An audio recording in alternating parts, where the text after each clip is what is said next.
Man, it's always great to have our next guest join us. We have talked to him a number of times over the years, and now we're talking to him about his brand new book, Playing Ball, which is available, and you can find it wherever you get books, and we're going to link it up on our Twitter account at Glenn Clark Radio. He is a Maryland and NFL legend. The great Vernon Davis is back with us now here on GCR. Vernon, it's Glenn. It's great to see you, man. I'll still never be able to call you Duke. I just hope you understand that's how it goes. Thank you for taking the time for us. Yeah, good to be here. Thanks for having me. Vernon, I'm really excited. I was able to spend a lot of time with the book last night. As you might understand, I was skipping around a little bit. I definitely dove into the Maryland chapter, and a couple things that jumped out at me as I was reading the book. One, I maybe I didn't even think about the timing with when Mike Locksley had left. Was there any like doubt in your mind, despite being a DC kid and wanting your grandparents to be able to watch you play? Was there ever any doubt in your mind that maybe you should be going somewhere else besides Maryland once Coach Locks left? Um, no, yeah, I never really had doubt. I've always been, once I committed to Maryland, I committed to Maryland. I wanted to stay next to my grandmother and my siblings. It was important to me to be able to stay home because I just the love and care I have for my family. I've always been a big family guy, and it meant the world to me to be able to be here because I always said to myself, if I stay here now, when I leave, I'll end up leaving once I get drafted, and I'll be able to come back. Hmm. So I knew I was going to be able to leave and go somewhere else at some point. You it's funny remembering it, right? Because I of course obviously remember that first season and the Gator Bowl and you guys trouncing West Virginia, but then your like greatest successes coming at a time where Maryland, maybe had a little bit lesser quarterback play. I don't want to take anything away from your guys. I know you spoke very highly of them, but did you ever like have any, I don't know, regret about like, man, I could have been winning titles somewhere. I could have been out there being a game changer somewhere else. Aha. No, no, no, no, no. I never had any thought like that. To me, it was all just taking it in stride and taking it one day at a time. And I knew that the future was always going to be right, regardless of what was happening in my life or what was going to happen. I've always optimism was on my side, and I What knew that. So I just took it one at a time. you went through a lot of adversity, right? You talk about obviously growing up. There was a lot of adversity for you growing up. There was Mhm. adversity at Maryland and just you guys struggling to win games those last couple of seasons and clearly those first couple of years in San Francisco there was some adversity. What did you learn from how did those years and that adversity that you faced most shape you as a man, the player that we ultimately got to know and now the well-rounded incredible human being that you have become in your life? Yeah. Anytime you have trial and tribulations, that's always gonna. It's either it either cost you to fall and not get back up, or to cost you to elevate. And in my life, with the wonderful people that I've had in my corner, like my grandparents, I was always taught to get back up and elevate. And I know especially I wanted to succeed badly. And in order for me to succeed, I had to uh, be a great human being. I had to listen, learn from my mistakes, and always be patient and know that regardless of where I was in life, that everything was always going to be better. He is Maryland legend Vernon Davis. He's with us on GCR. The book is Playing Ball. Vernon, you mentioned those things, and I think for so many people, and I'll tell you, man, it almost moved me to tears reading the open that Coach Singletary wrote, and then reading what you wrote about that experience. What did it mean to you to have him write the foreword to the book? And your willingness to be open about how that moment changed you as a person, as a player, was that something that was cathartic for you to be able to explain to people within the book? No, it wasn't because I had mixed feelings about it initially when it first happened, and it's normal, especially when you're a young guy with a young person in general, and you're growing and your brain is still developing. At the time, I didn't know. I thought he was wrong, Hmm. but the whole time I was wrong. I was the one that needed to get better. If he needed to change anything about the way he handled it for himself, that's on him. But for me, I thought he did a wonderful job because whatever he did moved me in a way that allowed me to be able to get better as a human being and as a football player.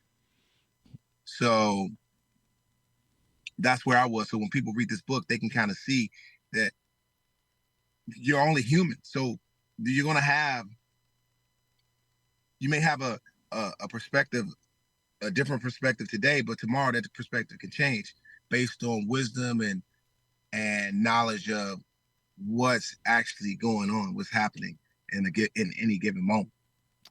I think what was powerful, man, was that, like, you talking about how you knew every word of the post game press conference. Like, you knew it never. You didn't bury it. You didn't put it away. Like, it stayed with you. Again, I think it'd be easy for a lot of people to say, "Hey, that was a low moment for me. I don't ever want to think about it again." Right? But Mm-hmm. how were you able? And I know he mentioned that, like, your grandmother played a role in that too. How were you able to take something that could have been such a low moment and channel it in a way that became?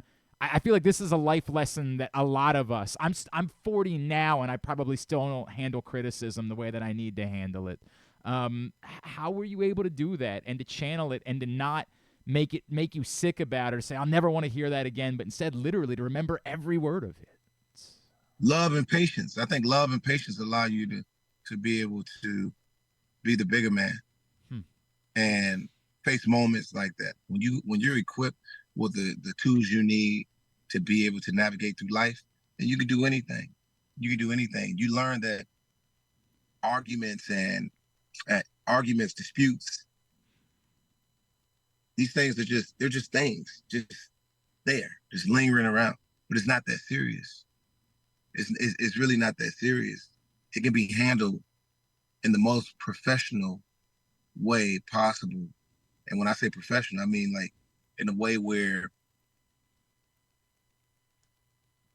it's almost as if nothing even happened because of how you approached whatever it was. It's just one of those things. And I think sometimes people can take things out of proportion and just allow it to affect them in such a negative way. But it doesn't have to be that way. Right. I mean, it's beautiful, man. Like, as a man, like, it's beautiful, and you open it up about, like, sharing tears and stuff like that. Like, we as men, we are not good about these things, man. Like, we like to hide it. I'm grateful for the fact that you were willing to open up and talk about those moments in your life, and I really would encourage everybody to pick up Playing Ball, not just to read about that, but, like, that in particular, I think is really powerful for everyone. I read the chapter about the first trip to the Super Bowl, and I know obviously for you, you were able to get back and you're able to win one, and that probably takes some of the sting away. But it was a great moment for everybody here in Baltimore. The first one. Do you still suffer through, like, what should have been for you guys when you got the ball back there in the fourth quarter? Yeah, I think about it sometimes. I just think, what if we would have done this versus that? But you can't go back and change the hands of time. All it does is hurt, causes pain when you think about it, because you can't change it. Sometimes I wish I could change things, and sometimes I wish I'm glad I can't change things. It's amazing how the mind works and how we see things sometimes. But I always know you're supposed to be grateful for everything that happens to you in life. Do you think that, when you say that, like, that it's you needed to go through that experience, the heartbreak of, like, losing a Super Bowl, of being in a big game, something like that? Yeah, I think so. I think so. For some guys, I can say that for myself because I probably can't speak for everyone because, like, had I won then it wouldn't. The appreciation. Life is all about appreciation. How much do you appreciate something, right? Yeah. We can easily take things for granted, and I think we do that. I know we do that all the time.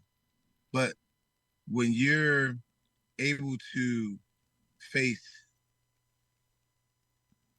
a moment like I faced in the Super Bowl where we were that close and we almost won, hurts like hell.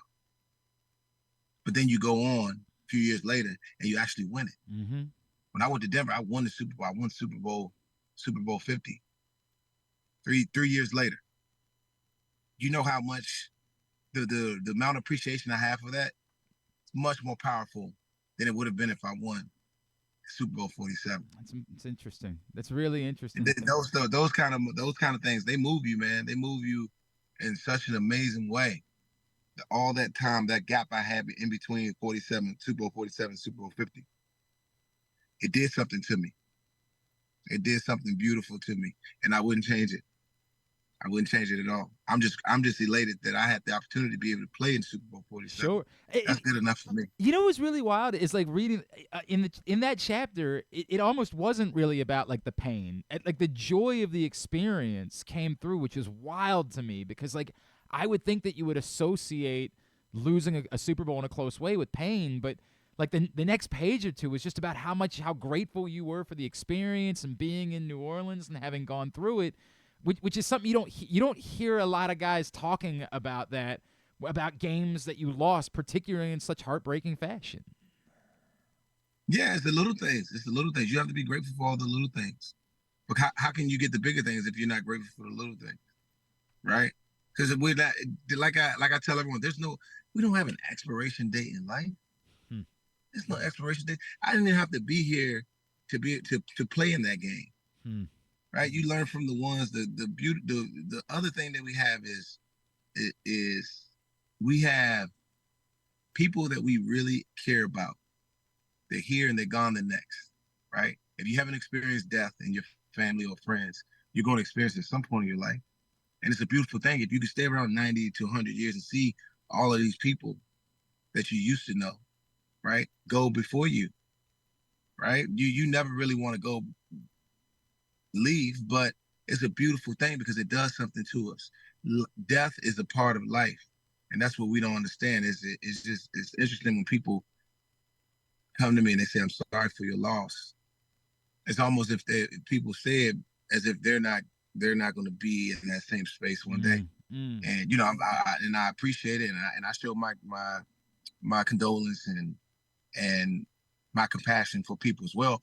But we have to just understand that life is so short. So the time that we do have here, we have to really, really be thankful and for those little things and understand that everything is a privilege and an honor. That's awesome. The book is Playing Ball. He is Vernon Davis. Just another couple of minutes with him here on GCR. Vernon, a couple things that I wanted to cover with you. One, because you talked about Coach Friedgen and Coach Richleski, obviously, in the Maryland chapter. The College Football Hall of Fame has nominated Coach Friedgen the last couple of years, and he has not quite gotten through. And I feel like a lot of people look at his career and say, well, he's never a national champion or anything like that. From having growing up watching Maryland, right, which you alluded to a lot in the book, that was not a place where you were going to be winning championships, right? Like, that wasn't Maryland football. Do you feel like Coach Friedgen has gotten the credit he deserves for what he was able to accomplish? And how much would you like to see him get that recognition of the College Football Hall of Fame? I think Coach Friedgen deserves the recognition to be in the College Football Hall of Fame. I mean, his track record, he's proven. He showed that he's all about football. Football was his life. I mean, that man, I used to watch him standing there with a whistle, and he would see 10 plays at one time. I thought that was the most impressive thing I've ever seen. When someone dedicates and gives so much of their life to something like that, even if they don't win a championship, but they've shown that they can win, and they can get a group of men to rally behind them and play the game that they love. Like he's giving back in so many different ways. And just him being around his essence, his character, his personality, his spirit. He was an amazing football coach and an amazing person. He loved his guys. He cared about them. He put me in a position to have success and be able to go on and get drafted as a sixth pick in the first round. So you bring that up, and I noticed it a couple times in the book when you're talking about a Hall of Famer and that possibility for you. Do you feel like you've gotten the credit? You changed the position. Like you reference where you went in the draft. We use words like freak, and I see your name up in the weight room at Maryland. Like I know what an athletic freak you truly were. Do you feel like you have gotten the credit you deserve for how you kind of changed what a tight end was in modern football those years ago? But I feel like I've never gotten the credit. I think the only time I've gotten the credit when it was time for me to go to, I don't know. I don't know. I don't know. I've always been the underdog all my life. Hmm. I just continue to work. I felt like I was always the best at everything I put my put my foot in. Like when I was playing football, I knew for a simple fact that I was the best player on that football field. I knew I was the fastest football player on that field. I knew all of that. And every level I went to, from high school, college to the pros, I knew that no one could touch me. No one could touch me. I've always believed that.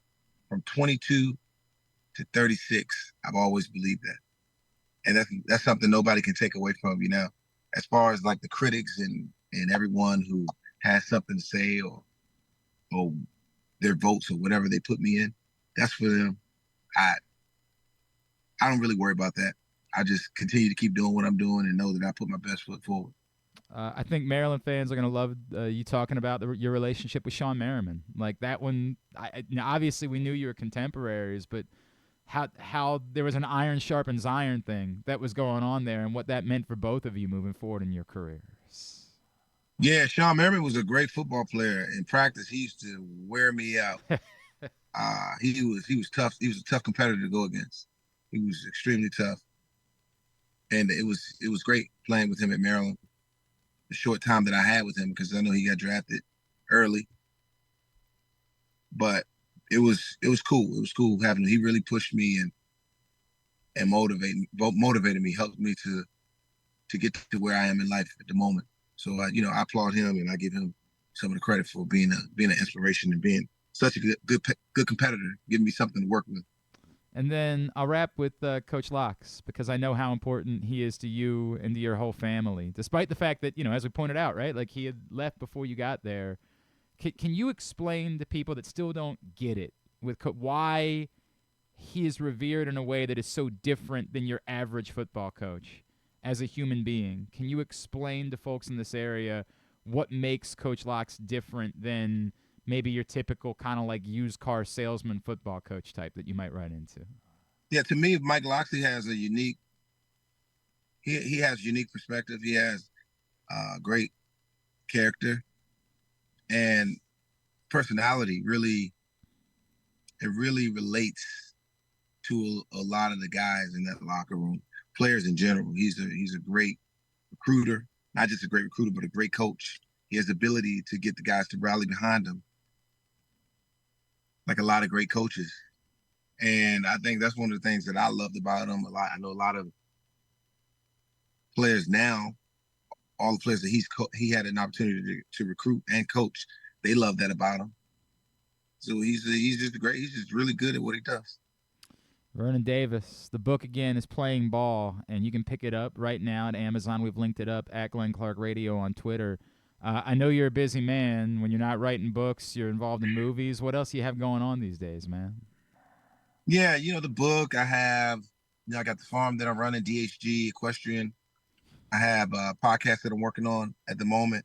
Also, a film coming out with Destry Spielberg, Steven Spielberg's daughter. Phew. It's called Please Don't Feed the Children. And then there's a movie that's coming out pretty soon that I was in. I had the great pleasure of playing in. It's called Plan B. That movie just it's about to get released pretty soon. So there's a lot of great things happening. I'm excited. I'm excited for the partners I have, like Smirnoff. Smirnoff has been a great brand that I've partnered with. I mean, there's nothing like that brand. That's such an amazing brand, man. And I just want to give them a shout out for everything they've been able to do for me and my family. Yep.